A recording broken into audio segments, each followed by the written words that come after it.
குறையிறது மட்டும் 280 ரூபாய், ஆனா ஏறது மட்டும் இவ்வளோவா? மீண்டும் உயர்ந்திருக்கு தங்கத்தினுடைய விலை.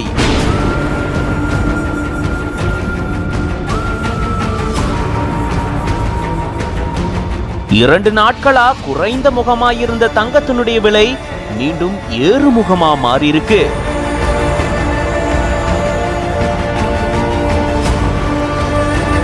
குறைறதும் ஏறுறதுன்னு கடந்த 10 நாட்களுக்கு மேல தங்கத்தினுடைய விலையில மாற்றம் நிகழ்ந்து கொண்டே இருக்கு.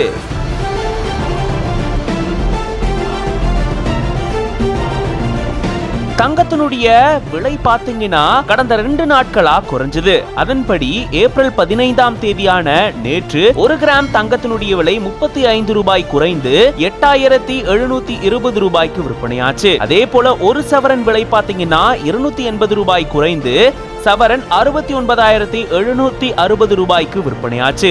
ஆனா அடுத்த நாள் 16ஆம் தேதியான இன்னைக்கு தங்கத்தினுடைய விலை பாத்தீங்கன்னா அதோட அதிகமாக இருக்கு. கிராமுக்கு 95 ரூபாய் உயர்ந்து 1 கிராம் தங்கம் 8810 ரூபாய்க்கு விற்பனையாகி இருக்கு. அதே போல சவரனுக்கு 760 ரூபாய் உயர்ந்து 1 சவரன் தங்கம் 70,520 ரூபாய்க்கு விற்பனையாகி இருக்கு. கடந்த 2 நாட்களா தங்கத்தினுடைய விலை குறைய ஆரம்பிச்சோன்னே மறுபடியும் குறையுமோ அப்படின்னு தங்க பிரியர்கள் ரொம்பவே சந்தோஷம் அடைஞ்சாங்க. ஆனா அதுக்குள்ள தங்கத்தினுடைய விலை மீண்டும் உயர்ந்திருக்கு. இது பத்தின உங்களோட கருத்துக்களை கமெண்ட்ஸ்ல சொல்லுங்க. மேலும் பல செய்திகளுக்கு பிஹைண்ட் ரூட்ஸ் பேஜை ஃபாலோ பண்ணிக்கோங்க.